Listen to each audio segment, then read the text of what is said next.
Nah, selamat sore Bapak Ibu yang udah bergabung di ruangan Zoom. Diskusi kita sore hari ini menjadi tradisi kebiasaan yang kita sebut Sweet Talk Cafe ya. Jadi biasanya kalau ada teman akademisi yang ingin berbagi, kita lakukan ajang diskusi seperti ini. Diskusinya sederhana, teman-teman datang biasanya demi obrolan dan demi mengasah pemikiran. Tidak ada sertifikat yang disediakan atau apa, memang kita diskusi demi diskusi. Tapi masing-masing boleh menyeruput kopinya di meja masing-masing, itu tidak dilarang. Kalau Pak Fitz kayaknya lebih prefer aqua. Pak Fitz mengajar filsafat di Universitas Pelita Harapan. Lalu gelar doktor filsafatnya didapat dari Jerman. Nah, siang ini beliau juga ingin mendiskusikan beberapa filsuf Jerman yang bertengkar, yaitu Habermas dan Dieter Heinrich, soal metafisika ya, apakah metafisika masih laku atau tidak nih di zaman kita sekarang begitu ya. Padahal yang berkecimpung di teologi bergulat juga di lumpur metafisika itu ya. Jadi tanpa berlama-lama saya serahkan waktunya ke Pak Fitz untuk pemaparan, lalu nanti mudah-mudahan kita bisa berharap untuk diskusi yang hangat. Silakan Pak Fitz. Oke, terima kasih Pak Ihan. Terima kasih juga untuk rekan-rekan yang hadir di sini. Saya akan mempresentasikan tema metafisika dan perdebatan yang dilakukan antara dua orang filsuf Jerman. Saya berharap bahwa pertanyaan-pertanyaan atau kritik dari rekan-rekan semua bisa memperkaya saya untuk mendalami tema ini dan menuliskannya menjadi sebuah tulisan yang cukup baik gitu ya. Jadi ada semacam pertukaran pikiran atau kritik ya. Nah, saya akan melakukan share screen. Saya bikin sebuah PowerPoint ya. Oke. Ini bisa dilihat Pak Ihan ya. Sudah muncul Pak. Oke. Jadi filsuf yang akan kita bicarakan di sini adalah Dieter Heinrich, seorang filsuf yang cukup berpengaruh ya, dan juga Jürgen Habermas. Ini kedua filsuf ini sampai sekarang masih hidup gitu ya. Udah tua itu. Tahun 1927 Dieter Heinrich lahir. Habermas tahun 1929 ya. Jadi sekarang udah hampir berapa? 90 ya, 90 sekian ya. Dieter Heinrich lebih tua ya. Nah, ini adalah dua katakanlah raksasa dalam pemikir Jerman yang memang karena mereka sudah pensiun ya, sudah kurang pengaruhnya, tetapi pemikiran mereka berpengaruh ya dan mewarnai perkembangan filsafat sekarang terutama di daerah-daerah berbahasa Jerman ya. Tetapi juga pemikiran Dieter Heinrich itu mulai diterima di Amerika misalnya di negara-negara berbahasa Inggris gitu ya. Dieter Heinrich sendiri lama belajar menjadi profesor puluhan tahun dia di Harvard dan dia berjasa dalam memperkenalkan tradisi filsafat idealisme Jerman ke Amerika gitu ya. Jadi karya-karya Dieter Heinrich itu menjadi standar gitu ya, menjadi standar dalam penelitian mengenai filsafat idealisme Jerman dewasa ini, mengenai Kant, Fichte, Schelling dan Hegel gitu ya. Ini tokoh yang memang di masyarakat filsafat kita di sini belum cukup dikenal karena buku-bukunya belum banyak diterjemahkan. Buku-bukunya saya pikir dalam bahasa Indonesia sama sekali tidak ada. Saya sendiri menulis disertasi mengenai pemikiran dia ya, dalam kaitannya dengan Immanuel Kant gitu ya. Nah, pemikiran Dieter Heinrich itu berpusat mengenai problematika subjektivitas dan metafisika ya. Itu tema ini langsung berhadapan dengan pemikiran Habermas yang ya, Habermas saya pikir kita sudah tahu sedikit banyak, yang Habermas itu menolak metafisika dan juga mengkritik subjektivitas. Jadi ini dua pemikir yang pemikiran mereka bertentangan gitu ya, berbeda ya. Dan perdebatan mereka itu berlangsung menarik ya, khas perdebatan para intelektual ya. Mereka saling menjawab dalam jurnal dan juga dalam festschrift gitu ya. Habermas lah yang pertama sekali menyerang pemikiran Dieter Henry karena pemikiran Dieter Henry itu dianggap oleh Habermas menggerogoti pemikiran dia gitu ya. Jadi pemikiran Dieter Henry itu telah menghidupkan kembali ya, telah menghidupkan kembali tema subjektivitas, tema metafisika dalam tradisi filsafat Jerman. Lalu dia memiliki banyak murid, pengikut yang juga para profesor di Jerman, dan para profesor itu mengajar di beberapa universitas ya, dan para profesor itu juga punya mahasiswa. Jadi dengan demikian pemikiran Dieter Henry itu berkembang kemudian diresepsi oleh para filsuf muda ya. Kemudian membentuk sebuah mazhab yang disebut dengan mazhab Heidelberg gitu ya, yang khusus meneliti tema kesadaran diri atau Selbstbewusstsein atau self-consciousness dan problematika yang terkait dengan itu ya. Nah, jadi itu secara ringkas inti dari pemikiran Dieter Henry. Saya tidak akan berpanjang-panjang di situ ya. Habermas sendiri, saya pikir kita sudah kenal bahwa dia dia seorang pembaharu teori kritis yang mengarahkan arah pemikiran para filsuf masa Frankfurt itu ke teori komunikasi gitu ya. Pemikiran Habermas sendiri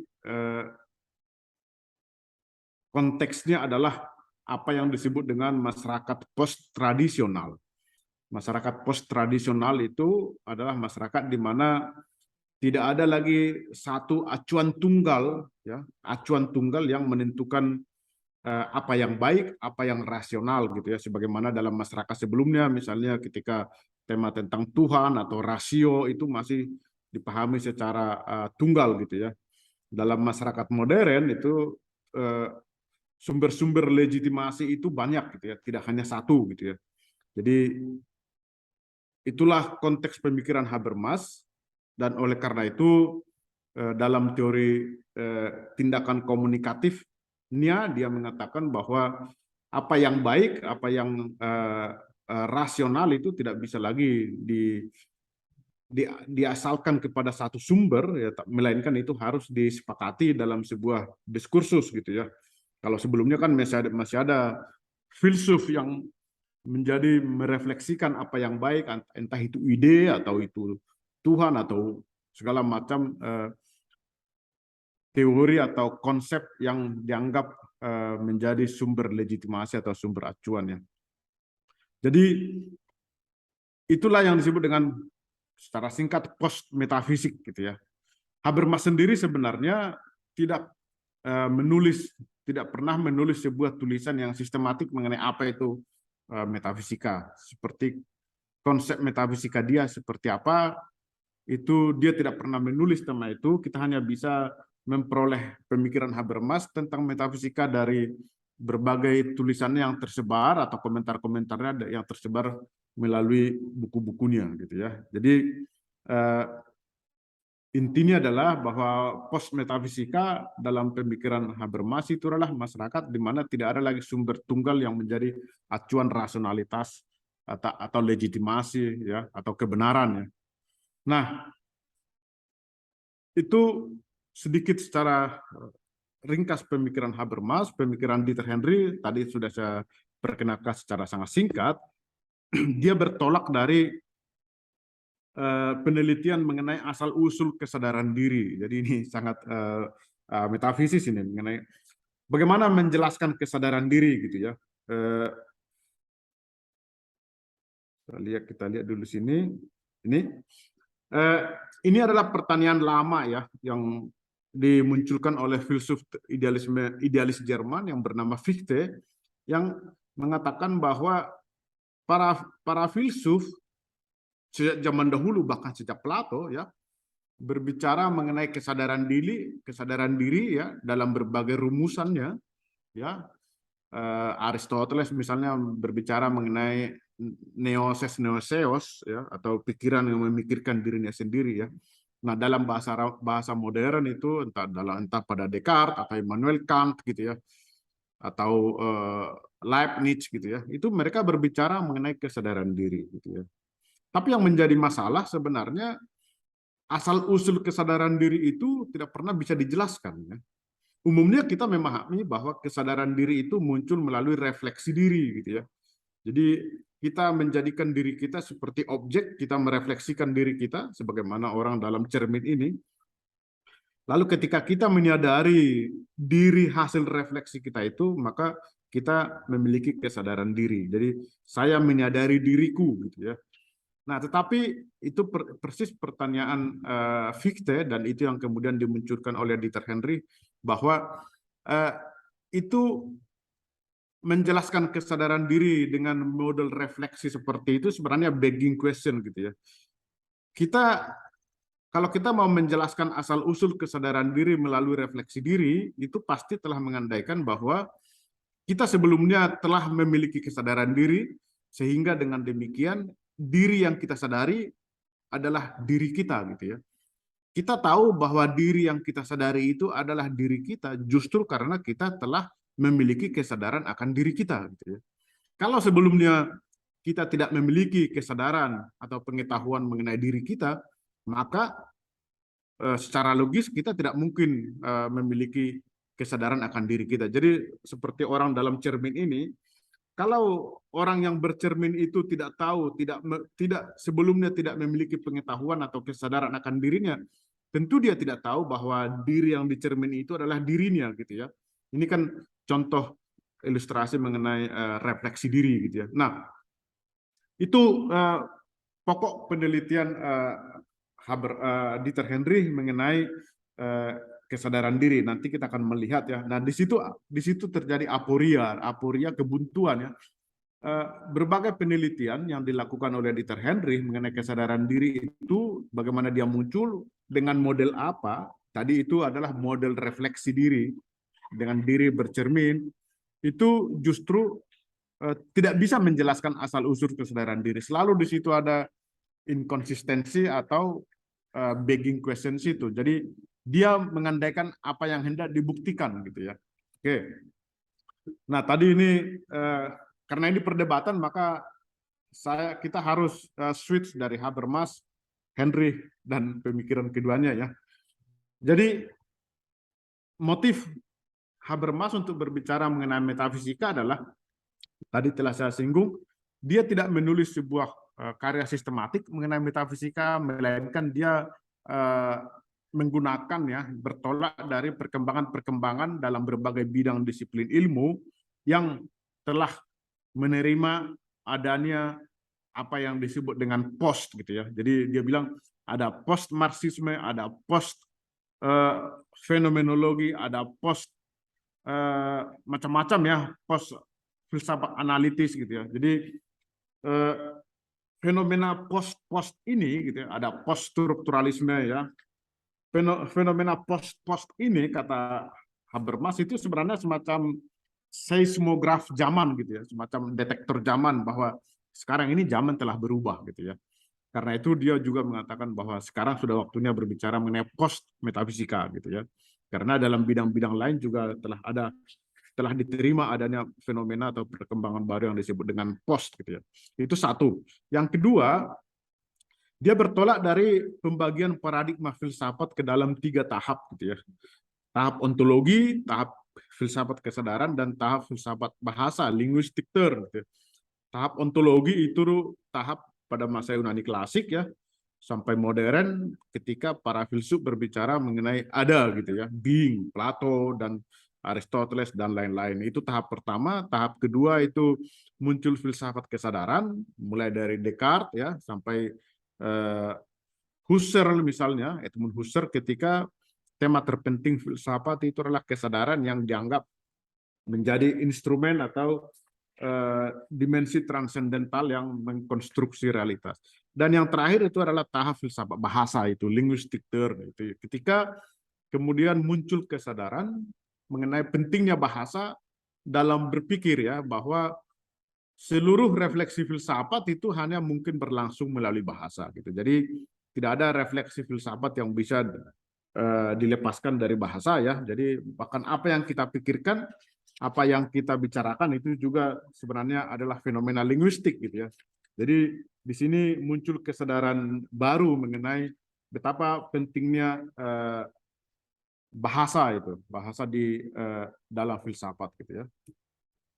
Oke, apa itu metafisika menurut Habermas? Kalau dalam bukunya mengenai metafisika, post metaphysical thinking, gitu ya, dia mendefinisikan metafisika itu ada 4 cirinya, gitu ya. Pertama itu pemikiran identitas, gitu ya. Pemikiran identitas itu adalah pemikiran yang mau mengasalkan keseluruhan pluralitas realitas kepada satu instansi tertinggi, entah itu being, ya, atau ada, menjadi sumber dari segala pengada, begitu ya, atau dalam bahasa teologi Tuhan, gitu ya.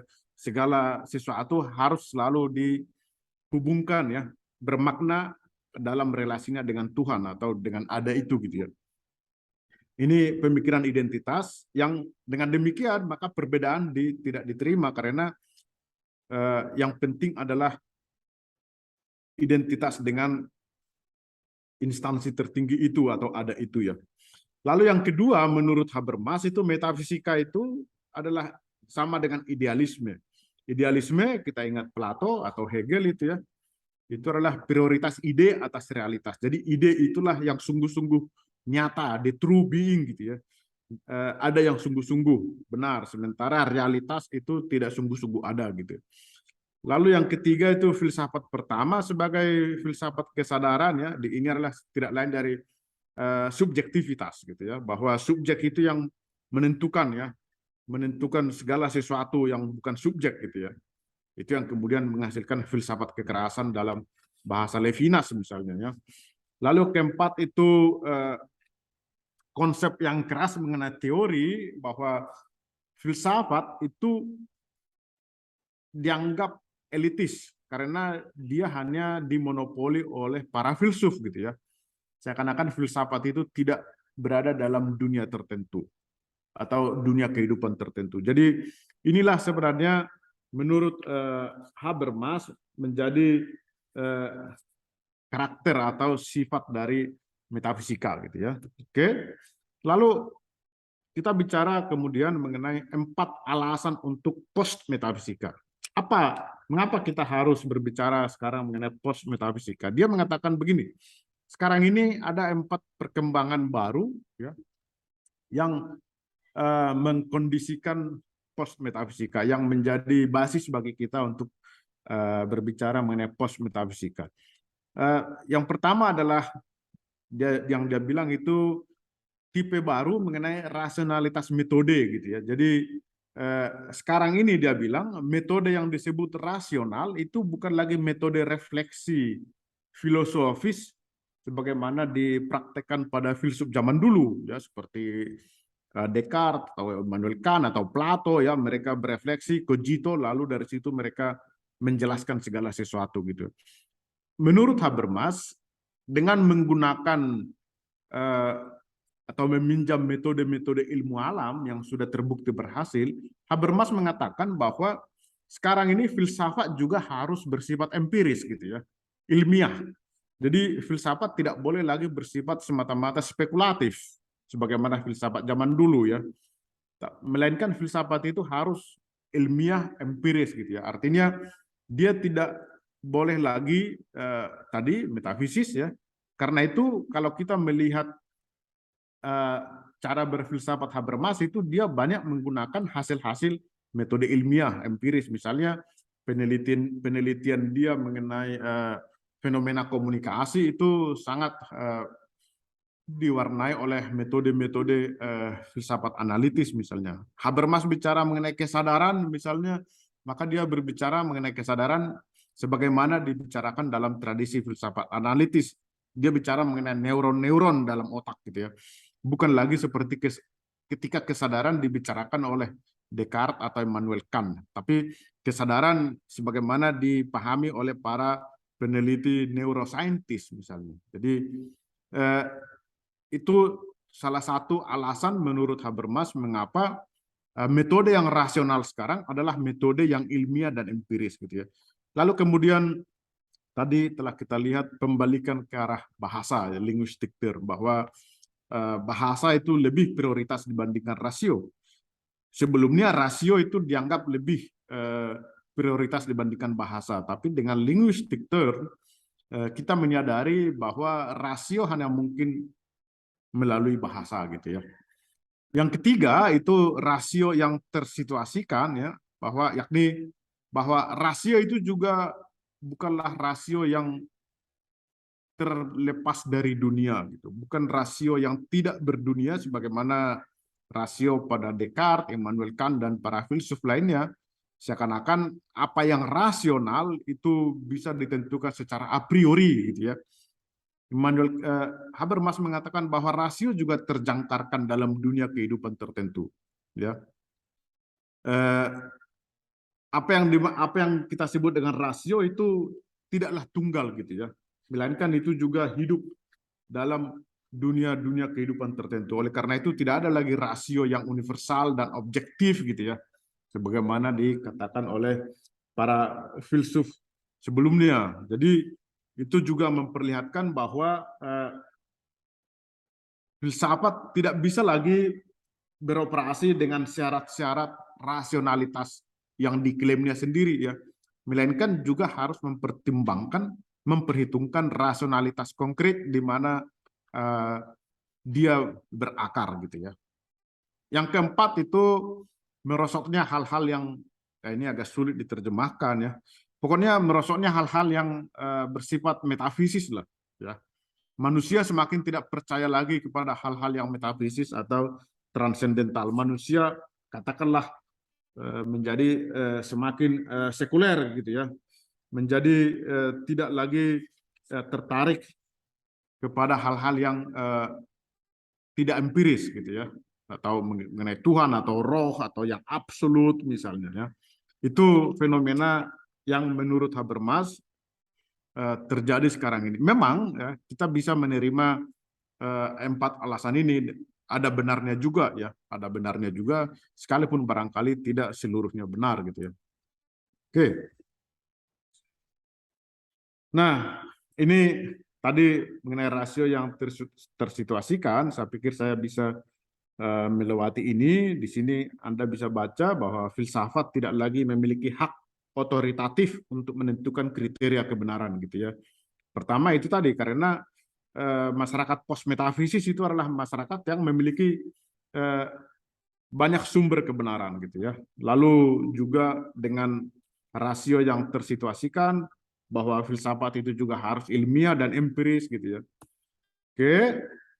Ini sedikit catatan kritis pada Habermas sebelum nanti kita masuk ke Dieter Henry. Jadi ini adalah alasan Habermas untuk mengatakan bahwa sekarang ini adalah post metafisika. Metafisika menjadi tidak lagi relevan, sudah absolut gitu ya. Tentu kita bisa melihat di sini berdasarkan uraian tadi bahwa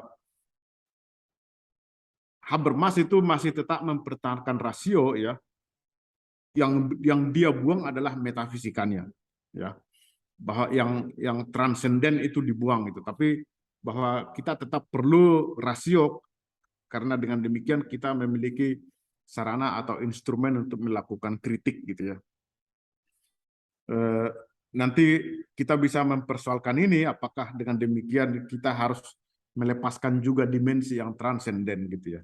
Dan kemudian apakah tepat kalau Habermas mengatakan ini adalah sebuah post metafisika, atau mungkin lebih tepat ini adalah post idealisme gitu ya. Oke. Nah, dalam perdebatannya dengan Habermas itu Dieter Henry itu menulis panjang ya, apa itu metafisika gitu ya. Jadi bagi rekan-rekan yang belajar metafisika atau membaca mengenai hal itu, kita tentu tahu bahwa metafisika itu adalah sebuah kata yang pada awalnya kan muncul dari susunan buku-buku Aristoteles di perpustakaan dalam katalog gitu ya, bahwa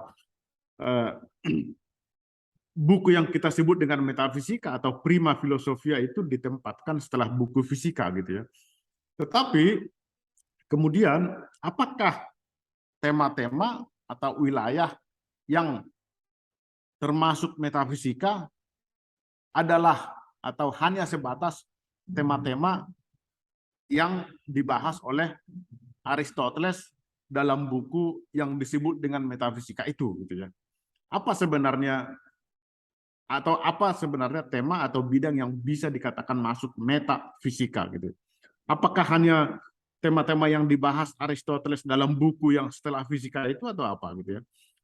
Dieter Henry mengatakan sebenarnya metafisika itu adalah tema atau nama yang dinamai bukan berdasarkan wilayah itu sendiri gitu ya, melainkan dinamai berdasarkan apa yang bukan dia gitu, yakni bahwa dia adalah tema-tema setelah fisika gitu.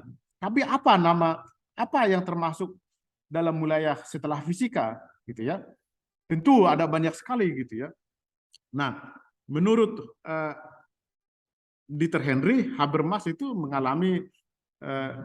memiliki pemikiran yang sempit mengenai metafisika karena dia hanya membahas di situ yang transenden ya, dan ide dan lain-lain itu ya. Padahal ada banyak sekali tema yang sebenarnya bisa dimasukkan ke dalam yang melampaui fisika, yang melampaui yang fisik gitu ya. Misalnya mengenai keseluruhan, mengenai identitas, mengenai eksistensi, itu juga tema yang bisa dimasukkan ke dalam wilayah metafisika gitu ya. Jadi di sini kita bertemu kembali dengan problematika wilayah metafisika itu sebenarnya apa saja gitu ya. Yang kedua, Dieter Henry mengatakan tidak mungkin kita meninggalkan metafisika gitu ya. Dia bilang selama manusia memahami dirinya sebagai animal rationale, maka dia adalah juga sekaligus animal metafisikum gitu ya, makhluk metafisika. Kebutuhan akan metafisika itu bukan kebutuhan para filsuf, bukan.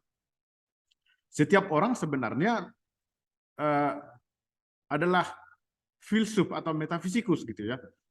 Karena itu dia bilang bahkan anak-anak sendiri sering mengajukan persoalan-persoalan metafisis gitu. Misalnya setelah kita mati kita kemana, kita ini dari mana gitu. Itu persoalan-persoalan filosofis gitu ya. Karena itu tidak mungkin kita melepaskan metafisika. Metafisika itu adalah sebuah kondisi humana, kondisi kemanusiaan kita gitu ya.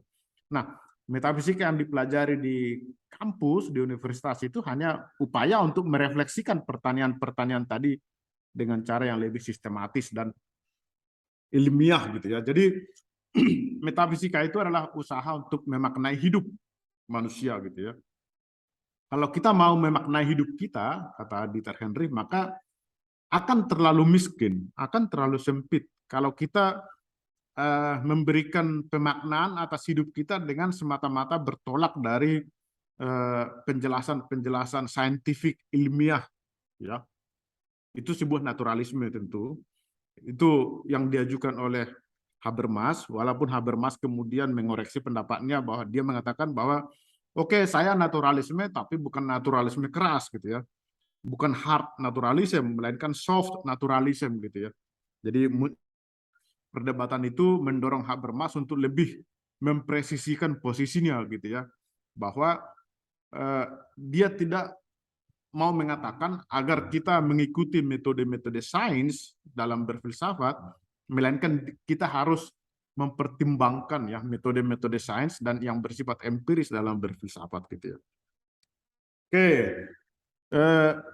nanti kita akan, kalau ada waktu kita akan masih tentu akan membahas ini. Lalu Habermas juga dikritik oleh Dieter Henry mengenai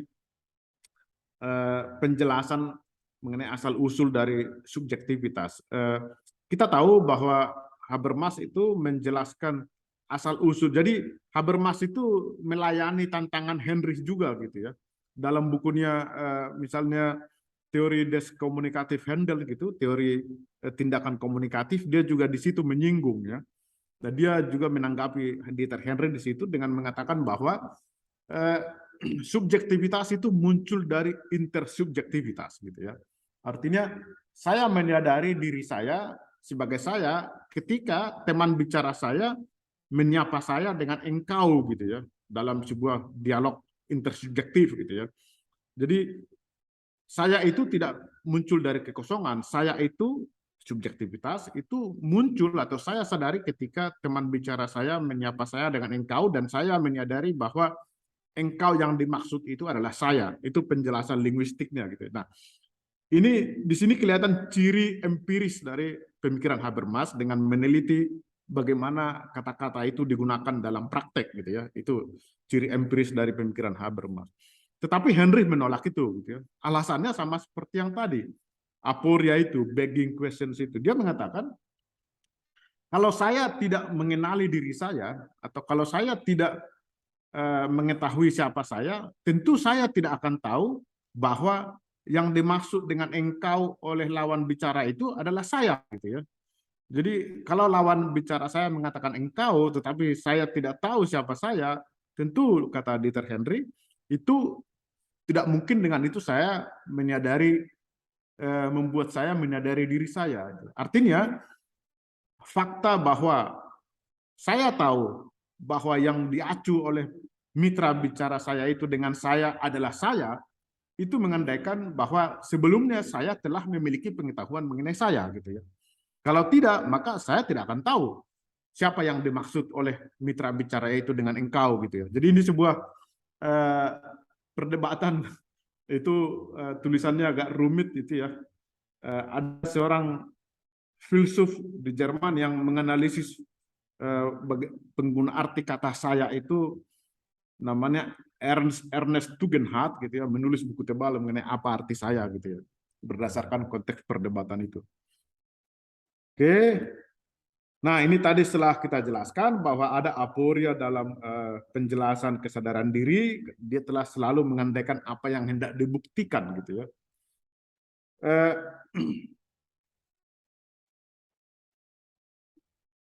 Nah, lalu penelitian itu membawa, oh ini sudah 14.45. Penelitian itu membawa Dieter Henry lebih jauh untuk meneliti sebenarnya struktur kesadaran diri itu seperti apa gitu ya. Lalu dia tiba pada dua konsep penting, yakni bahwa kesadaran diri itu terdiri dari dua dimensi, yakni person dan subjek gitu ya. Person itu adalah relasi diri sendiri kepada diri sendiri gitu ya, self relation. Subjek ya. Nah, kedua dimensi ini saling mengandaikan ya. Dimensi pertama itu sebagai person itu dimensi transendental gitu. Artinya itu mengandaikan bagaimana saya menyikapi dunia, bagaimana saya memperlakukan keseluruhan lingkungan di sekitar saya gitu ya.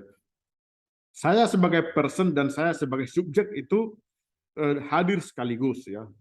Saya sebagai person itu adalah menentukan ya sebagai objek di dunia gitu ya. Tapi saya juga sebagai subjek bisa merefleksikan dunia gitu ya. Jadi di satu sisi saya person sebagai objek di dunia, di satu sisi saya juga sebagai subjek di dunia gitu ya. Jadi itu yang disebut dengan bahwa manusia itu adalah warga dari dua ontologi gitu ya. Pertama sebagai person, kedua sebagai subjek.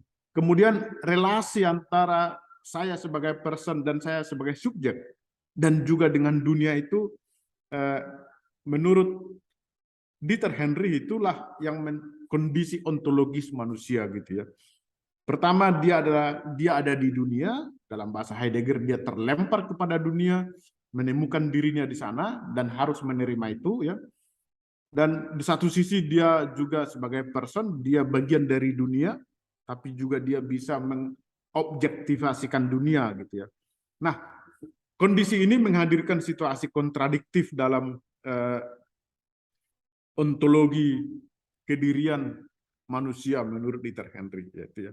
Dia sudah berada dalam dunia yang tidak dipilihnya sendiri dan dia harus eh, menemukan dirinya di sana, ya, mencoba memahami itu, gitu ya. Itu kemudian yang membuat manusia sering mengajukan pertanyaan-pertanyaan metafisis yang tidak bisa dijawabnya sendiri, katanya, karena dia telah selalu menemukan dirinya di sana, terlempar ke dalam situasi yang dia tidak pilih sendiri, gitu ya. Nah, inilah ketidakpastian ini Dieter Henry menulis panjang mengenai ini, ya. Eh, kita bisa mengajukan pertanyaan-pertanyaan, kita ini mau kemana, kita ini dari mana, gitu ya, dan siapa, gitu ya. Itu pertanyaan-pertanyaan eksistensial yang tidak selalu bisa dijawab karena keterlemparan itu, gitu. Nah, inilah yang kemudian menurut Dieter Henry menjadi kondisi ontologis manusia, ya, yang kemudian ketidakpastian ini mendorong dia untuk menciptakan pegangan-pegangan baru, gitu ya. Jadi semacam fiksi, gitu ya, dalam bahasa Harari itu semacam fiksi yang perlu, gitu ya, entah itu berupa sains, rasio, atau agama, gitu ya, subjektivitas. Jadi itu demi, sebenarnya disebut itu demi preservasi diri, memelihara diri. Karena manusia itu menghadapi banyak pertanyaan yang tidak bisa dijawabnya sendiri dalam sebuah kondisi ontologis yang tidak bisa dijelaskan, maka untuk itu dia harus menciptakan institusi-institusi untuk demi survival, gitu ya. Entah itu sains, rasio, atau agama, gitu ya. Karena itu dalam hal ini Dieter Henry itu mengkritik Heidegger, Nietzsche, Habermas yang menilai konsep kesadaran diri atau subjektivitas itu secara negatif, gitu ya. Kita kan tahu kalau Heidegger, Nietzsche, dan Habermas itu mengkritik kesadaran diri itu negatif karena itu adalah manifestasi dari the will to power, gitu ya, kehendak untuk berkuasa. Dieter Henry mengatakan tidak. Subjektivitas kesadaran diri itu tidak pertama-tama sebagai manifestasi kehendak untuk berkuasa, melainkan pertama-tama adalah dalam rangka preservasi diri, ingin memelihara diri sendiri dalam kondisi ontologis yang tidak pasti itu, gitu. Jadi itu demi survival juga. Pertama-tama itu adalah demi survival, gitu. Nah, itu konteks pemikiran Dieter Henry mengenai subjektivitas. Dia berada dalam dua ontologi yang tidak kompatibel satu sama lain, tidak bisa dijelaskan. Oleh karena itu dia harus menciptakan pegangan-pegangan baru, gitu ya. Nah, salah satu pegangan itu yang mau dikonstruksi oleh Dieter Henry adalah metafisika, gitu ya. Tadi kita sudah melihat bagaimana itu metafisika dalam pengertian Henry, gitu ya, bahwa dia menjadi kondisio humana yang tidak bisa diabaikan, gitu ya.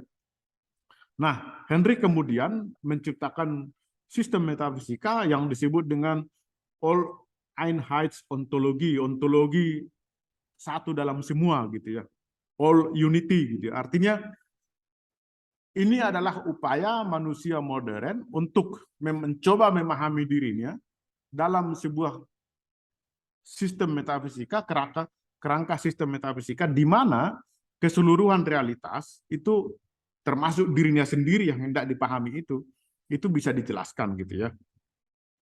Jadi di sini dalam sistem metafisika ini subjek manusia sebagai person, manusia sebagai subjek, dunia, realitas, dan juga Tuhan itu harus bisa dijelaskan, gitu ya.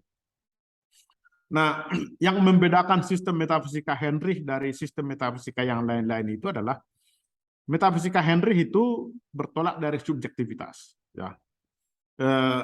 Keinginan manusia untuk memahami dirinya. Artinya di sini ini adalah sebuah metafisika modern karena bertolak dari subjektivitas.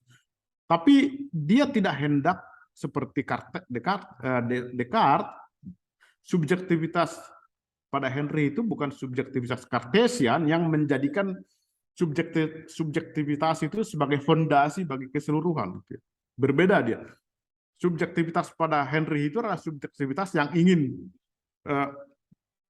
mengkonstruksi sebuah sistem dalam rangka memaknai dirinya agar dia bisa memperoleh pemahaman kedirian yang utuh atau meaningful dalam dunia yang tidak sepenuhnya bisa dipahami, gitu ya.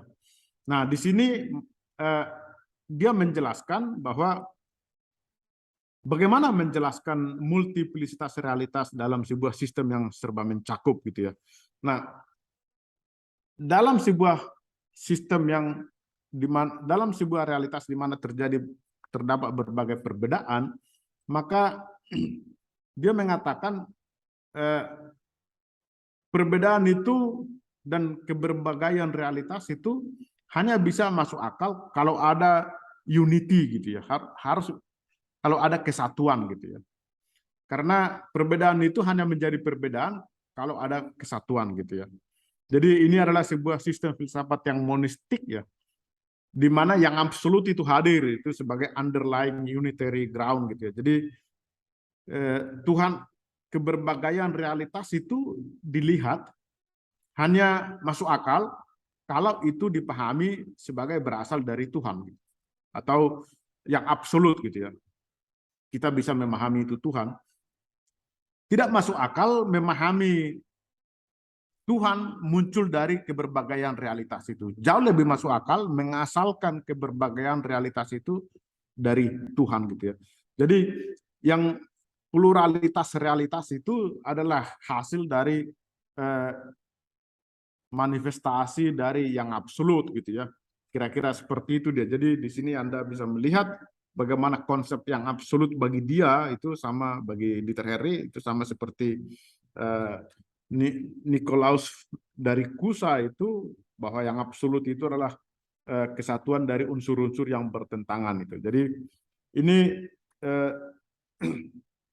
sebuah sistem metafisika yang absolut itu tidak bisa dipikirkan terpisah dari realitas dan sebaliknya. Jadi yang absolut dan realitas itu adalah saling mencakup gitu.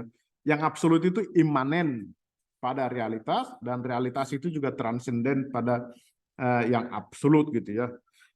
Nah, ini kemudian menjadi sistem metafisika ini disambut karena kita toh ternyata ketika di Barat, di Eropa semakin banyak orang tidak percaya Tuhan, kita toh ternyata masih punya alasan untuk berbicara mengenai Tuhan. Artinya Tuhan itu ternyata masih dibutuhkan kalau kita mau membuat hidup kita menjadi bermakna gitu ya. Jadi Tuhan itu sebuah kebutuhan, kira-kira seperti itu ya.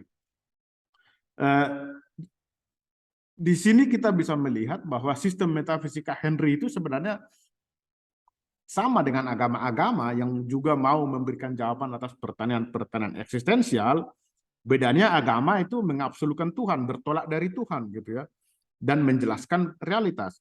Sistem metafisika Henry itu tidak, dia bertolak dari manusia yang mau memahami dirinya, dan untuk itulah dia berpikir bahwa Tuhan itu perlu agar hidup saya bermakna gitu ya.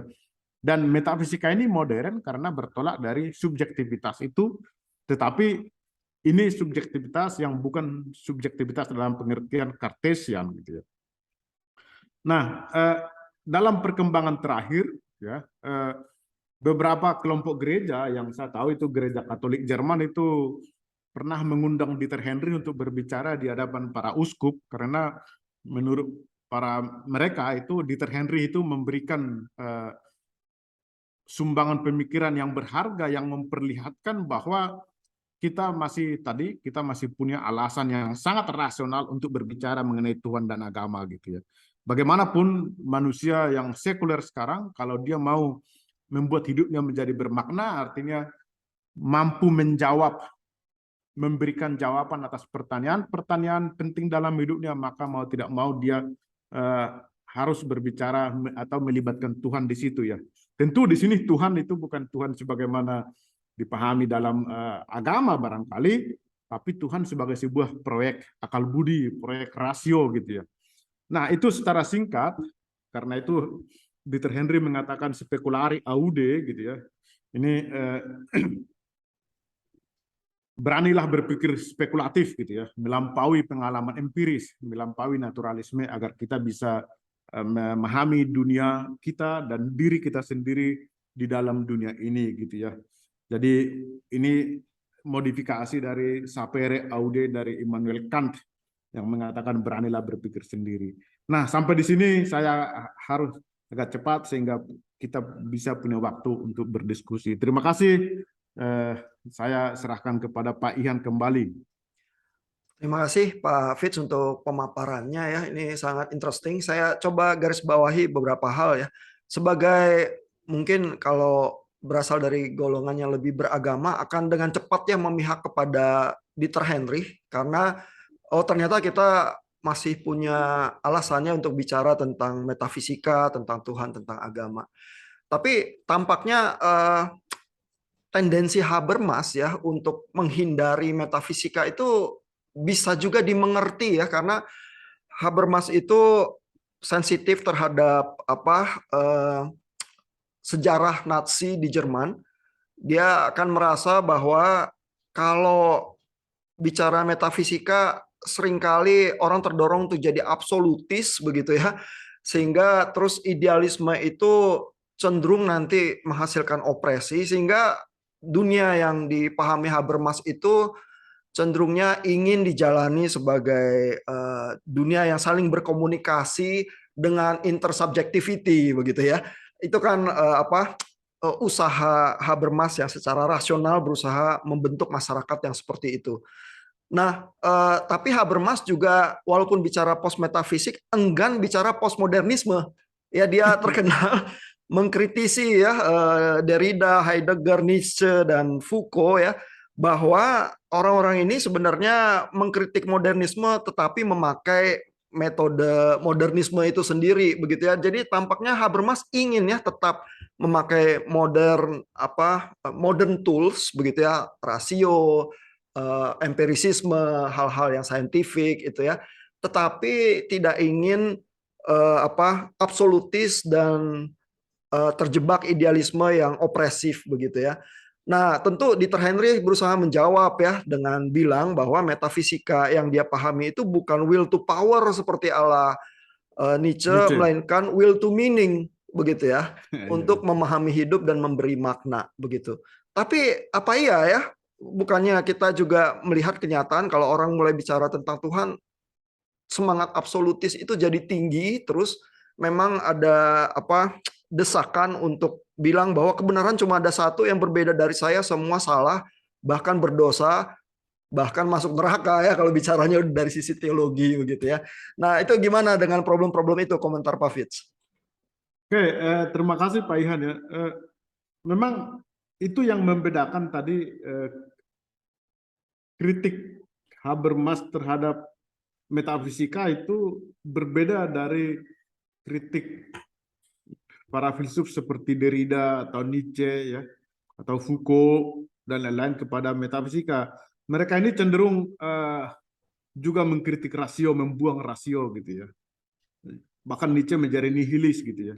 Nah, Habermas itu mengatakan kita nggak boleh membuang rasio gitu ya, sebagaimana postmodernisme itu gitu ya. Kita tetap membutuhkan filsafat, kita tetap membutuhkan rasio, tetapi memang filsafat yang katakanlah lebih rendah hati gitu ya, yang tidak lagi mengklaim dia menjadi sumber legitimasi kebenaran, yang tidak lagi mengklaim bahwa dia tahu segala-galanya, dia bisa dengan cogito, dengan refleksi mampu merumuskan misalnya apa itu hidup yang baik gitu ya. Itu kritik dia yang membedakan kritik Habermas terhadap metafisika atau subjektivitas dan kritik para pemikir postmodernis lainnya. Yang lain itu membuang rasio, tapi Habermas masih tetap mempertahankan rasio karena justru dengan itulah tetap terbuka, kita tetap memiliki instrumen untuk mengkritik gitu ya. Artinya kita katakanlah tidak sungguh-sungguh bebas, sebenarnya semua bisa benar gitu ya. Masih ada instrumen untuk mengkritik gitu ya. Tidak begitu saja seperti chaos gitu ya. Nah, itu sebenarnya yang membedakan kritik Habermas terhadap metafisika dan kritik para postmodernis yang lain ya, atau nihilis yang lain seperti Nietzsche gitu ya. Oke, terima kasih Pak Fitz. Ini saya buka kesempatannya nih untuk Bapak Ibu yang menyempatkan diri hadir, kalau mau berinteraksi, berespons, bertanya, mengkritisi, silakan Bapak Ibu.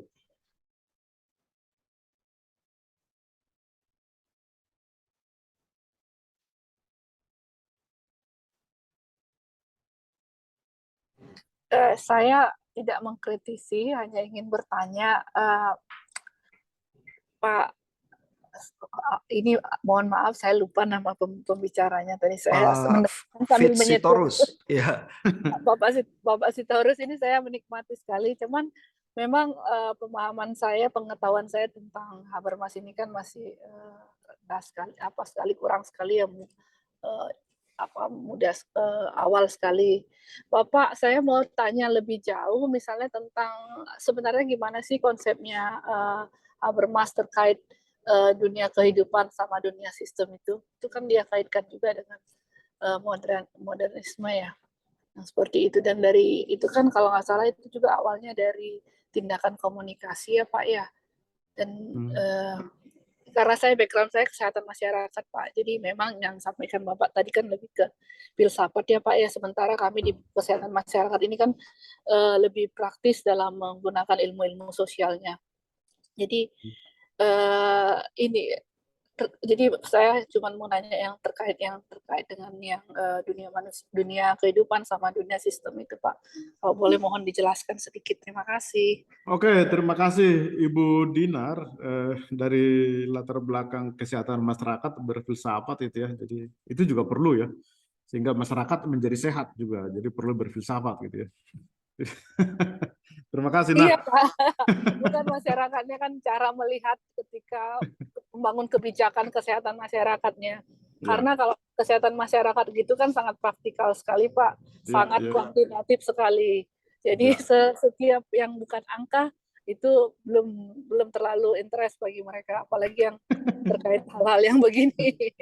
Itu Pak, makasih. Oke, jadi pertanyaan Ibu tadi mengenai dunia kehidupan dan sistem, memang itu dua konsep penting dalam Habermas. Istilah dunia kehidupan itu diambil dari Edmund Husserl, Lebenswelt. Lebenswelt itu life world. Dunia kehidupan itu sebenarnya secara sederhana adalah dunia kita sehari-hari. Dunia kita sehari-hari, bagaimana kita hidup dengan tetangga, interaksi segala macam di situ dengan keluarga ya. Yang belum direfleksikan, ya bagaimana kita hidup dengan dalam kehidupan sehari-hari ya, di luar urusan-urusan kantor segala macam. Itulah dunia kehidupan ya. Itulah dunia sistemik atau pra reflektif ya, yang kita jalani begitu saja. Sementara dunia sistem itu adalah dunia yang telah diatur dalam oleh birokrasi, oleh peraturan macam-macam ya, pasar misalnya contohnya itu, atau kantor atau pasar modal dan departemen-departemen, kantor-kantor pemerintah, itu adalah dunia sistem ya. Nah, itulah dua wilayah kehidupan yang di mana kita berada ya. Sekarang kita berada dalam dunia sistem nih. Saya sekarang di kampus gitu ya. Nanti saya pulang ke rumah, saya berada dalam dunia kehidupan ya. Saya bertemu dengan tetangga, dengan orang tua dan segala macam. Masalahnya pada Habermas adalah sistem itu telah mengkolonisasi dunia kehidupan gitu ya. Artinya dunia kehidupan kita menjadi miskin, mengalami tergerus gitu, tergerus oleh sistem gitu ya. Jadi dalam sistem itu orang berpikir secara kalkulatif ya, berpikir secara rasional ya, dengan untung rugi gitu ya. Itu menjadi membuat dunia kehidupan kita menjadi miskin ya. Jadi itu yang disebut dengan kolonisasi dunia kehidupan oleh sistem gitu ya. Nah, artinya padahal sebenarnya dunia kehidupan itu adalah resources yang tetap bisa memberi kita kekayaan makna kehidupan gitu ya. Nah, tetapi sekarang dengan kolonisasi sistem itu, ketika semua hal dipandang secara formal, rasional dan ekonomis, itu membuat dunia kehidupan kita menjadi tergerus ya, lama-lama menjadi miskin. Itu inti dari pemikiran Habermas mengenai dunia kehidupan dan sistem, Ibu Dinar. Kita bisa melihat itu sekarang ya, dalam relasi antar manusia atau orang-orang dalam dunia kehidupan mulai berpikir ya dengan cara-cara sistem gitu ya. Untung rugi di situ masuk, pemikiran yang kalkulatif macam-macam itu di situ masuk ya. Begitu dia, Ibu Dinar, pembedaan antara dunia kehidupan dan Iya. sistem itu. Masalahnya adalah Habermas tidak punya cara kalau dikatakan bahwa dunia kehidupan kita tergerus oleh sistem, bagaimana cara untuk menyelamatkan sistem itu? Bagaimana cara untuk menyelamatkan dunia kehidupan itu, gitu ya? Itu Tapi masalahnya. Pak Sitorus kan dia menjelaskan tentang communicative action itu ya, aksi komunikasi. Ya. Kan kalau saya aplikasikan ke kesehatan sekarang kan Pak, dunia sistemnya ya, sistem kesehatan ini kan selalu bicara soal target. Sementara yang dilayani kan adalah masyarakat yang punya kehidupan sendiri. Jadi kenapa gapnya terjadi, tidak tercapai semua program. Salah satu program-program pemerintah ini, program kesehatan masyarakat adalah karena yang tadi Bapak sampaikan tadi kan akhirnya mengkolonisasi, dan kolonisasi itu juga tidak berhasil dengan baik kan, begitu ya Pak ya. Karena mereka bilang misalnya prokes saja, prokes harus begini-begini, tetapi ternyata kan masyarakat tidak melihat itu sebagai nggak sesuai dengan dunia kehidupannya kan, gitu ya Pak ya. Sebenarnya dia bilang soal komunikasi aksi untuk menjembatani kedua sistem ini. Itu rasanya sih seperti itu ya.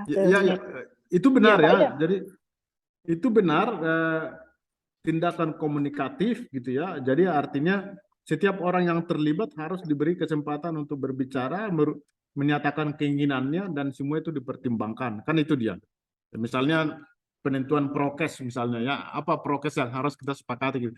Tapi masalahnya, dan justru di sini masalahnya, bagaimana kalau orang tidak mau untuk ikut berkomunikasi gitu ya, pokoknya saya mau ini gitu ya, pokoknya saya tidak mau menerapkan prokes, pokoknya itu masalah kita. Pokoknya saya nggak mau dipaksa vaksin gitu misalnya. Nah itu, bagaimana kita mau mengatasi itu? Nah, teori Habermas itu kan bertolak dari sebuah pengandaian sosiologis, historis, bahwa manusia itu rasional. Dia pasti bersedia ikut berkomunikasi, berdiskusi gitu ya. Itu tentu pengandaian yang berlaku di masyarakat Eropa, katakan seperti itu. Tapi di masyarakat lain, masyarakat kita, misalnya seperti kelompok-kelompok fundamentalis itu, mereka tidak mau ikut berkomunikasi. Ya pokoknya kami benar, udah selesai. Tidak mau ikut berdiskursus ya. Kalaupun ikut, mereka tidak mau dengar pendapat kita gitu ya. Pendapatnya saja yang benar gitu ya. Nah itu masalahnya Bu ya. Di masyarakat kita juga ada. Di masyarakat kita juga ada seperti itu. Mereka tidak mau ikut divaksin. Ya pokoknya tidak mau, ya udah gitu ya. Mau diapain gitu. Gitu Bu Dinar ya. Iya, itu dia memang menarik sekali ilmu sosial ini menerapkannya ke ilmu kesehatan. Habermas ini saya tertarik sekali Pak, khususnya communicative action, di mana sebenarnya kekalahannya. Kan memang si Habermas kan cerita soal public space ya Pak ya. Ruang publik itu perlu ruang-ruang publik ya untuk bagaimana pemberdayaan dari masyarakat kan gitu ya. Cuman memang kalau di masyarakat kita kan banyak hal juga yang masyarakat itu sih cenderung diwakilkan oleh para tokoh-tokoh biasanya Pak ya, tokoh agama, tokoh adat dan lain-lain. Jadi ini memang kalau di ilmu saya sih jadi ke pelibatan masyarakatnya yang harus lebih ditekankan lagi, implikasi dari si Habermas itu ya dalam praktikalnya. Demikian Pak. Saya kurang paham dengan filsafat, tapi rasanya praktisnya yang saya ambil praktikal dari Habermas itu adalah seperti itu ya. Jadi pelibatan itu memang perlu sekali agar mereka bisa, karena kalau komunikasi kan harus sama seimbang nih Pak ya. Kalau komunikannya lebih pintar dari komunikatornya kan nggak terjadi komunikasi ya, begitu ya.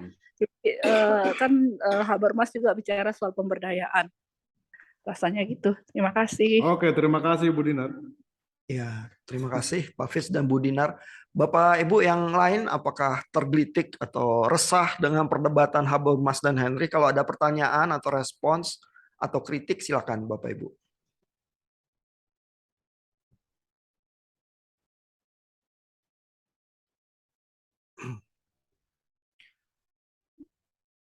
Nah Pak Fitz, mungkin untuk memicu diskusi ya. Sebenarnya kalau kita lihat baik Habermas maupun Henry itu kan dua-duanya ingin ada diskursus yang lebih rendah hati begitu ya. Habermas berusaha mencapai itu dengan rasionalitas yang ya jangan idealisme yang menindas lah begitu ya, sehingga kalau dia merasa perlu menjauhi metafisika. Nah, kalau Henry kan berusaha bilang bahwa metafisika masih oke ya. Kenapa tidak ya ngomong tentang agama dan Tuhan? Hanya bukan sebagai usaha untuk merebut kekuasaan, tetapi untuk memaknai kehidupan begitu ya. Tapi metafisikanya dia kan juga bukan yang mulai dari Tuhan begitu ya, seperti alat teologi, terus bicara hal-hal itu dalam ranah yang lebih absolut ya, melainkan munculnya dari bawah ya, sehingga semacam ada usaha yang lebih modest, lebih rendah hati ya untuk membuka ruang diskusi gitu ya. Tapi dua-duanya kan sebenarnya seperti yang Pak Fitz bilang bisa kandas kalau ada kelompok yang fundamentalis ya, yang absolutis gitu ya. Nah, apakah keduanya sebenarnya tujuannya sama? Ya itu pertanyaan pertama. Tapi apakah keduanya juga gagal misalnya di dalam realitas di lapangan yang tidak normatif, Pak Fitz? Maksudnya dalam menghadapi kelompok-kelompok fundamentalis atau Betul, betul. Kalau kita ada yang fundamentalis kan udah nggak mau ngobrol ya dari awal. Atau dari awal udah bilang, pokoknya saya benar, kamu salah gitu misalnya. Saya pikir masalahnya adalah ya pertama itu salah satu alasan juga bagi Habermas dan pengikutnya untuk mengkritik metafisika gitu ya. Ini kan kelompok fundamentalis yang mau mengabsolutkan kebenaran itu kan sebenarnya masih paradigma metafisika gitu ya. Jadi ada sebuah instansi tertinggi yang menjadi acuan gitu ya, kebenaran gitu ya. Itu kan sangat metafisis gitu ya. Itu yang mau dikritik oleh Habermas gitu ya. Nah, tadi yang kita bicarakan untuk menanggapi Ibu Dinar, bagaimana kalau orang tidak mau berkomunikasi gitu ya. Tetapi pada Dieter Henry itu sekalipun dia berbicara mengenai Tuhan dan agama, tetapi ini adalah Tuhan, metafisika, dan agama dalam versi modern gitu ya. Artinya yang diturunkan bukan dari Tuhan, yang diturunkan bukan dari sesuatu yang transenden ya. Jadi titik tolak Henry itu bukan Tuhan, bukan agama ya, melainkan subjek itu sendiri, manusia itu sendiri gitu ya, yang mau memberi makna pada hidupnya gitu. Karena akan seperti tadi dikatakan akan terlalu miskin kalau dia mau menjelaskan keseluruhan meaning dalam hidupnya, dan tidak mungkin juga hanya sebatas ilmu-ilmu saintifik gitu ya. Nah, dalam hal ini juga dia mengkritik misalnya Habermas dan para pengikutnya dan juga para neuroscientist yang mau menjelaskan fenomena kesadaran itu semata-mata sebagai fenomena neuronal dalam otak gitu ya. Ya kalau jadi perdebatannya sampai ke situ gitu ya. Jadi apa ini kan subjektivitas dan kesadaran ya. Lalu Habermas itu berbicara ya, kalau kita berbicara mengenai kesadaran ya kita tadi dengan metode empiris, analitis, ilmiah gitu. Lalu dia meneliti fenomena neuron-neuron dalam otak gitu ya. Lalu tetapi Dieter Henry kemudian mengatakan oh itu tidak cukup gitu ya. Kesadaran itu bukan fenomena fisik, material yang bisa diteliti dengan ilmu-ilmu naturalistik gitu ya. Kesadaran itu adalah sebuah fenomena mental gitu ya. Itu melampaui gitu ya. Itu melampaui fenomena fisik gitu ya. Jadi perdebatannya sampai ke situ. Sampai sekarang itu masih para ahli, para pengikut kedua kubu ini masih terus meneliti itu nanti, dan kita pasti akan membaca buku penelitian-penelitian mereka sebenarnya kesadaran itu apa gitu ya. Kesadaran yang diteliti secara empiris, analitis, ilmiah, dan kesadaran yang diteliti dari secara metafisis gitu ya. Seperti itu perdebatannya gitu ya. Ya, jadi dengan pendekatannya Dieter Henry, sebenarnya dia mulai dari subjek manusianya, sehingga kita selalu sadar bahwa setiap kali kita ini manusia, lu bukan Tuhan begitu ya. Tapi dia selalu mendorong untuk ini ada sesuatu yang di luar hanya materi kemanusiaannya aja atau neuron-neuron di otak saja begitu ya. Ya. Ini saya kembali berikan kesempatan untuk Bapak Ibu kalau ada yang ingin merespons atau berkomentar atau pertanyaan. Ini Pak Arifin sebenarnya menulis di kolom chat, tapi kalau ada yang ingin disampaikan langsung silakan Pak.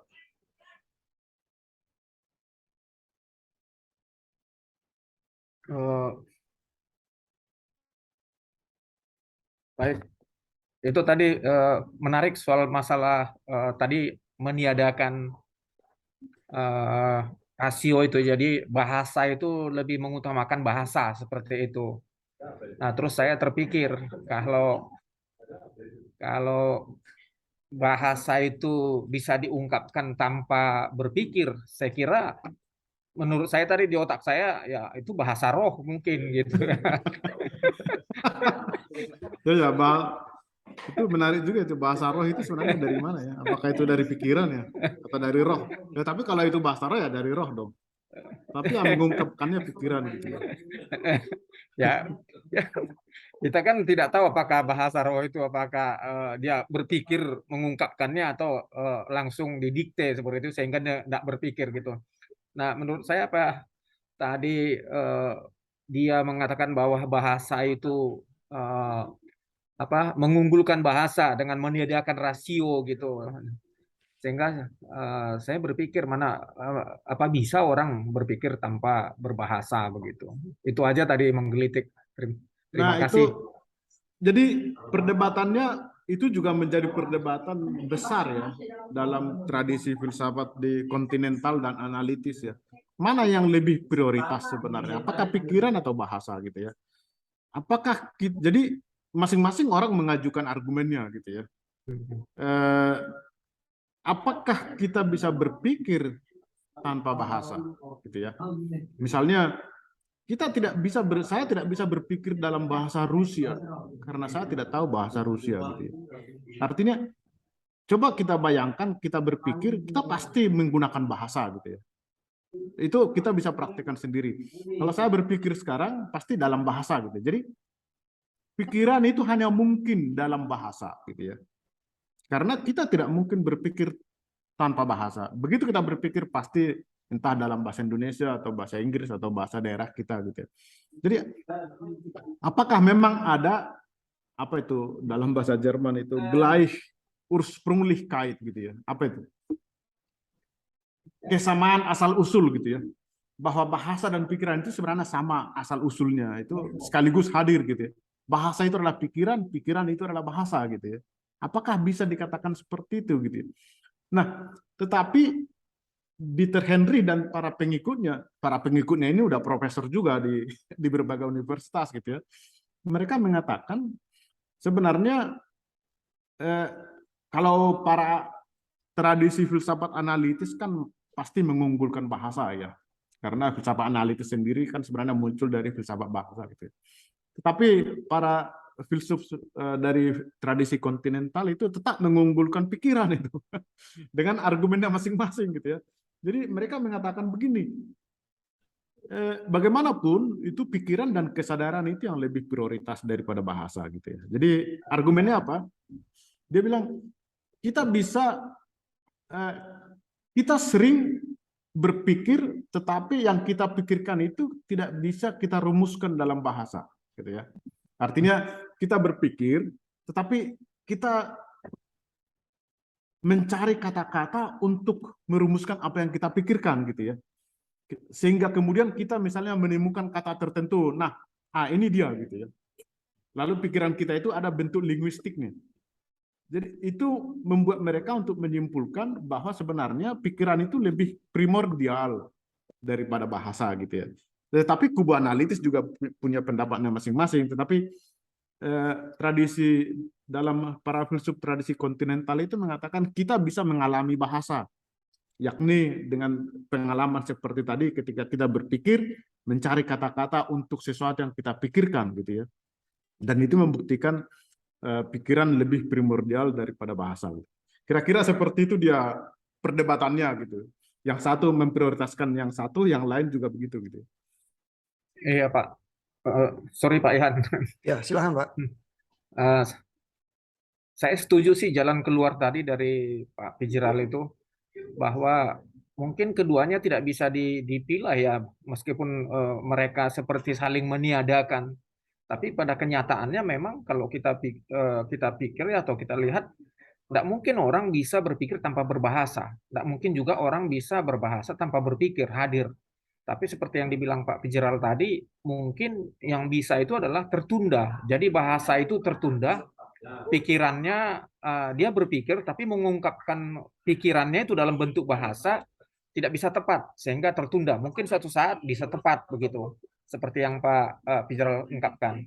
Mungkin itu masih bisa diterima begitu ya, tertunda dia. Atau sama seperti misalnya ketika kita mengungkapkan tentang Allah misalnya. Bahasa kita kan tertekan, bahasa manusia itu tertekan ketika berbicara tentang Allah. Nah, sehingga dia menurut saya tertunda. Sehingga suatu saat mungkin kita bisa dicerahkan. Mungkin pengertian saya gitu. Apakah itu tepat? Mohon Pak Fitzgerald pencerahannya. Ya, tetapi kalau Pak Arifin mengatakan seperti itu dengan ketertundaan, itu tetap mengimplikasikan ya bahwa di situ pikiran atau rasio itu lebih prioritas, bahwa bahasa itu tertunda, itu hanya menandakan bahwa dia belum terformulasikan secara eksplisit ya, barangkali seperti itu gitu ya. Artinya itu tidak bisa, ketertundaan itu justru mengimplikasikan prioritas pikiran atas bahasa gitu ya. Saya memahaminya seperti itu ya. Ya. Ya Pak. Di dalam, terima kasih Pak Arifin, Pak Fitz. Jadi di dalam perdebatan itu ya antara rasio dan bahasa, tampaknya Habermas juga berusaha agak friendly kepada yang analytical ya. Ya. Karena dia mengakui linguistic turn itu ya. Tapi teman saya yang filsuf analitik tuh bilang Habermas pikirannya terlalu kacau untuk seorang filsuf analitik. Jadi mungkin dia tetap kontinental ya, lebih daripada analytical. Bagaimana Pak Fitz? Ya, itu seorang temannya Habermas itu namanya tadi saya singgung itu Ernest Tugendhat, itu seorang Yahudi itu yang pertama sekali atau katakanlah yang mengimport ya gagasan-gagasan filsafat analitik ke filsafat Jerman sebenarnya gitu, dan kemudian digunakan, itu temannya Habermas juga, dan kemudian Habermas menggunakannya. Tetapi ya mungkin itu benar ya, karena pemikiran filsafat analitik itu kan rumit ya dan penuh dengan bahasa-bahasa matematika yang saya sendiri tidak mampu untuk membacanya. Tapi Habermas setahu saya kalau kita baca buku-bukunya tidak pernah menulis dengan cara bagaimana para filsuf analitis menulis gitu ya. Dia tetap berpikir dan menulis dengan cara filsafat kontinental, tapi ya dengan menggunakan kekayaan atau argumen-argumen tradisi filsafat analitis. Jadi dia menggunakan argumen-argumen atau model argumen filsafat analitis dalam tulisan-tulisannya ya. Memang dia tidak menulis seperti filsafat analitis ya. Tetap dia berada dalam kubu kontinental, saya pikir. Yang diambil oleh dia dari khasanah tradisi analitis itu adalah yaitu tadi, pertama bahwa filsafat itu tidak bisa lagi berargumen secara spekulatif dan a priori, tetapi harus empiris ya. Harus juga tidak bisa secara metafisis gitu ya. Jadi itu sebenarnya yang diperkenalkan oleh dia. Karena itu ketika dia berbicara mengenai komunikasi, ketika dia berbicara mengenai apa itu aku ya, lalu dia meneliti bagaimana kata aku itu digunakan dalam pembicaraan empiris gitu ya. Sebatas itu dia sebenarnya berbicara, sehingga masuk akal kalau orang yang pelajari filsafat analitis mengatakan ya Habermas ini hanya di kulit-kulitnya saja gitu. Karena dia tidak masuk ke dalam kecanggihan argumen tradisi filsafat analitis itu gitu ya. Oke. Nah, ini ada yang menulis di ruang chat cukup panjang ya, tapi bagian terakhirnya mungkin itu challenge-nya ya, pertanyaan untuk kita, untuk Pak Fitz. Jadi tadi ada diskusi soal fundamentalisme ya. Lalu pertanyaannya adalah fundamentalisme bukankah punya rasionalitasnya sendiri juga begitu ya kalau kita bicara soal komunikasi rasional dan lain sebagainya. Dan bahwa rasionalitasnya fundamentalisme meringkus rasionalitas lain bukankah hal yang sama juga dilakukan oleh misalnya orang yang non-fundamentalis. Ini Pak Bijanto, apakah ada yang mau ditambahkan atau diutarakan? Silakan. Ya, Mas Fritz, saya kira itu yang Eh, bagian dasar pertanyaan itu adalah dari bacaan saya atas teks yang dipresentasikan begitu. ya, Jadi mungkin latar belakang itu yang menjadi dasar dari pertanyaan saya. oke, terima kasih ini, Bung Gede ini, dulu teman kuliah ini di STF ini. Seperti Foucault tampangnya. Sayang Nah, kita nggak bisa lihat ya, nggak iya. dinyalain. Kalau Pak Ihan mau melihatnya, lihat saja gambar Michel Foucault gitu ya, Oh, tanpa oke. rambut, tanpa rambut itu sama itu, Baiklah. sama itu. Foucault mirip dia. Gitu. Nah, oke. Ini pertanyaan saya, coba pertanyaan kedua dari Bung Gede itu, pengorganisasian pikiran dan tindakan itu untuk apa gitu? Ya itu untuk survival itu gitu ya. Jadi manusia itu karena menghadapi banyak ketidakpastian dalam hidupnya, banyak pertanyaan yang tidak terjawab dalam hidupnya, lalu dia menciptakan jawaban-jawaban. Salah satu jawaban itu adalah agama misalnya. Jadi bagi Dieter Henry itu agama adalah untuk diciptakan sebagai jawaban atas ketidakpastian ya. Misalnya kalau kita udah mati mau kemana gitu ya, kita ini dari mana gitu. Itu contohnya gitu. Jadi ini sebenarnya sama seperti tadi saya teringat kebetulan mengenai Yuval Noah Harari gitu ya. Harari juga kan mengatakan nasionalisme, uang itu kan sebuah fiksi gitu ya. Itu semua fiksi yang kita ciptakan ya agar kita bisa survive gitu ya. Kurang lebih seperti itu dia sebenarnya. Jadi penerangan kegelapan itu dalam bentuk pengorganisasian pikiran yang menghasilkan sains, ilmu pengetahuan, agama, filsafat dan segala macam itu dalam rangka survival ya. Itu jawabannya. Yang kedua, bukankah juga fundamentalis itu juga mengandaikan rasionalitasnya sendiri? Ya tentu, tetapi fundamentalis itu juga punya rasionalitas, tetapi itu tidak rasional gitu ya. Rasionalitasnya itu tidak rasional. Artinya apa itu rasional gitu ya?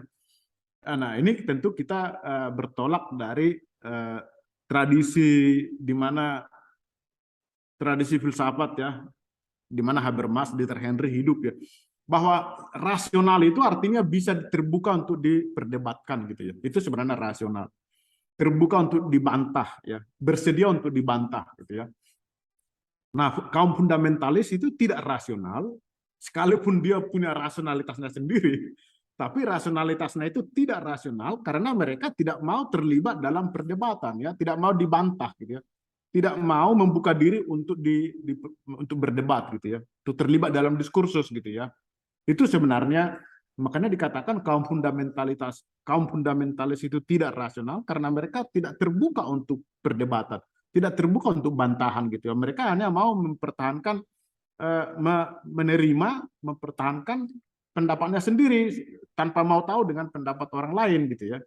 Sementara kalau dalam tradisi filsafat misalnya Habermas misalnya kan dia bicara mengenai apa itu, bahwa rasionalitas diskursus itu tercapai kalau kita terbuka terhadap kalau kita mau menerima pendapat yang lebih benar dari pendapat kita gitu ya.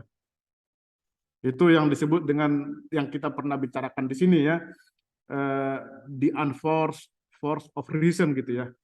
Artinya kalau pendapat itu benar dan lebih baik dari pendapat kita, maka tanpa dipaksa pun kita harusnya mau menerima itu gitu. Nah, itu yang tidak dimiliki oleh kaum fundamentalis gitu ya. Mereka hanya mau pokoknya ini yang benar gitu ya.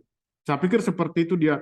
Jadi sehingga sekalipun kaum fundamentalis itu punya rasionalitasnya sendiri, tapi rasionalitas mereka itu dalam kaca pengertian tadi tidak rasional gitu ya.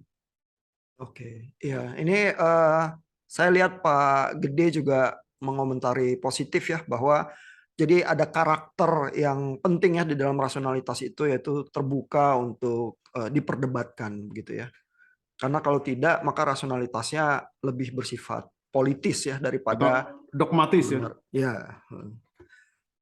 Nah, terus mungkin tadi istilah fiksi yang bermanfaat itu mungkin buat kalangan teolog agak mengganggu ya, tapi kebanyakan teolog juga bersedia mengkonfirmasi bahwa sebenarnya teologi dan agama itu hidup di dalam narasi-narasi yang memberi makna ya. Jadi kalau kata yang dipakai narasi mungkin kita lebih netral, kalau fiksi kadang-kadang konotasinya cerita bohong begitu ya. Jadi itu lebih sensitif buat yang kalangan yang beragama. Oke. Jadi itu istilah yang lebih bisa diterima banyak pihak ya. Kalau narasi ya. Tapi walaupun di kalangan akademisi dan scholarship memang biasa juga ya memakai kata fiksi, makanya Harari pakai kata itu ya. Iya, itu kan necessary fiction ya, necessary fiksi yang perlu gitu ya. Pak Gede, ada yang ingin ditambahkan Pak, bereaksi terhadap komentarnya Pak Fit, silakan kalau ada. Saya kira sementara ini cukup, Mas Ilham. Banyak terima kasih, Mas Fritz. Oke, Bung Gede, terima kasih juga. Terima kasih Pak Gede yang udah menghangatkan diskusi. Ini kebetulan waktu kita habis ya, jam 15.30, udah lewat 3 menit di komputer saya. Tapi kalau ada satu pertanyaan yang mendesak, sangat meresahkan, ingin ada komentar dari Pak Fitz, mungkin kita bisa akomodasi satu lagi terakhir dari Bapak Ibu, silakan kalau ada. Pak Ihan, ya. Saya tertarik tadi Pak Ihan sebutkan sedikit konteks Habermas ya, tentang bagaimana dia punya kesan tersendiri terhadap Nazi dan akibat dari pemikiran-pemikiran yang berdampak pada orang-orang yang ingin menguasai orang-orang lainnya, sedangkan akhirnya Hendrik menawarkan suatu pandangan yang lain. Nah, kalau diperhatikan usia mereka kan mirip ya, nggak terlalu jauh ya. Jadi dan topik awal itu kita bicarain kan perdebatan. Tapi mungkin nggak, sebenarnya ini bukan perdebatan, tapi memberikan perspektif yang berbeda, karena ini saya bicara dalam keterbatasan saya memahami dua pemikir ini. Sense of survival itu jangan-jangan ujungnya ya will to power, supaya saya bisa survive. Mungkin nggak, akhirnya ketika ditarik konsekuensi logisnya adalah ya nggak salah juga Habermas, karena natur manusia mau mempertahankan diri, mau bertahan diri pada titik tertentu, dalam konteks tertentu, dalam kondisi sejarah tertentu, dia akan berusaha untuk menguasai orang lain, sadar atau nggak sadar, karena dia merasa dalam pemikirannya itulah cara dia untuk bisa mempertahankan hidup dia dan juga orang-orang yang dianggap akan bisa membantu dia untuk terus bertahan hidup. Nah, itu yang pertama. Jadi kesannya bukan perdebatan, tapi memberikan saling melengkapi dan bisa tetap menjelaskan mengapa ada orang-orang yang ingin menguasai orang lain. Mungkin Hendrik ini memberikan pandangan yang lebih mendasar lagi. Nah, itu yang pertama. Yang kedua, apakah ada semacam solusi ya? Kan mereka kan berada dalam konteks sejarah yang kurang lebih sama, dan melihat kekacauan yang kurang lebih sama. Melihat semua kekacauan itu, pada akhirnya apa solusi yang mereka coba ajukan di tengah-tengah perdebatan mengenai metafisika ini? Itu dari saya, Pak Fitz. Thank you, Pak Richard. Pak Fitz, gimana nih Pak? Apa mereka berdebat atau sebenarnya mereka menunjukkan dua versi realitas yang berbeda saja, Pak Fitz? Nah, Habermas itu melihat begini, dia mengkritik subjektivitas. Jadi di situ sebenarnya dia sama dengan Martin Heidegger, sama dengan Nietzsche, yang mengkritik subjektivitas, karena subjektivitas itu identik dengan the will to power, ya, kehendak untuk menguasai subjek, ya, menjadikan yang lain sebagai objek bagiku, gitu. Artinya menundukkan yang lain, ya. Jadi yang lain itu dilihat sebagai objek bagiku. Nah, yang lain juga menganggap dirinya sebagai subjek, melihat saya sebagai objek, gitu. Jadi terjadi konflik sebenarnya, ya. Di situ terjadi konflik, dan itulah lalu itu yang memunculkan the will to power, gitu ya. Nah, tentara Nazi itu sebenarnya itu manifestasi dari the will to power itu, subjek. Jadi yang benar adalah katakanlah ras Arya itu yang diimajinasikan oleh Hitler, itu yang benar, gitu. Itu subjek, gitu. Dan itu yang menentukan. Yang lain itu orang Yahudi non Arya itu menjadi objek bagi mereka, gitu ya. Jadi dalam tradisi filsafat itu sejak Martin Heidegger memang subjektivitas itu, filsafat subjek itu negatif, ya. Subjektivitas itu dianggap negatif karena itu dianggap sebagai sikap untuk menjadikan subjek itu sebagai acuan, ya, yang menentukan kebenaran, lalu yang lain diobjektifikasi, ditundukkan, ya. Yang lain itu tidak lagi dilihat sebagai yang lain, melainkan yang lain itu dilihat semata-mata dari kacamata subjek gitu ya. Nah, itu yang dikritik oleh Adorno dan lain-lain. Nah, itu negatifnya subjek di mata mereka. Dieter Henry mengatakan tidak, subjektivitas itu tidak pertama-tama mau menundukkan objek gitu ya. Subjektivitas itu pertama-tama untuk dalam rangka preservasi diri gitu. Jangan terlalu negatif melihatnya, kira-kira seperti itu ya. Bahwa kalaupun ada subjektivitas yang negatif itu adalah subjektivitas yang kebablasan, kira-kira seperti itu ya. Tapi pertama-tama subjektivitas itu adalah dalam rangka survival, dalam rangka tadi kehendak manusia untuk memantapkan dirinya dalam dunia yang tidak pasti, kira-kira seperti itu.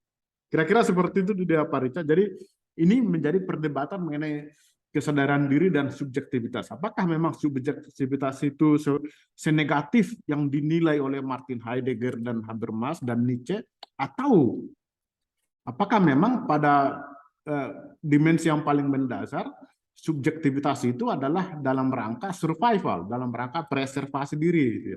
Itu sebenarnya posisinya. Oh, itu kayaknya judul paper yang baru lagi ya Pak ya. Bahwa survival instinct itu tidak mesti berakhir untuk menelan dan meringkus yang lain, begitu ya? Ya. Itu kalaupun terjadi begitu itu kebablasan gitu ya. Oke. Nah, mudah-mudahan puas, paling tidak menjawab sementara Pak Richard ya pertanyaannya. Saya ingin menutup sesi kita siang ini dengan komentar dari Pak Pagar Sianipar yang muncul di kolom chat. Ini mengutip Ibrahim Musa menyatakan bahwa setiap pemahaman dan penafsiran agama sekarang harus mau dan bersedia untuk diukur, diuji, dan dicek melalui kaidah dan kriteria umum etika manusia universal. Nah, mudah-mudahan ini menjadi gong buat kita, dan di dalam setiap diskusi dan perdebatan kecamuk pikiran filsafat kita menolong untuk saling hidup di dalam realitas pluralitas Indonesia dengan lebih baik. Thank you sekali lagi Pak Fitz. Ya, terima kasih Pak Ihan. Terima kasih untuk Bapak semua yang udah hadir menghangatkan diskusi kita. Kita akhiri sampai sekarang. Nanti kita akan lanjut lagi dengan diskusi-diskusi lain yang kita umumkan di grup WA kita. Thank you. Terima kasih.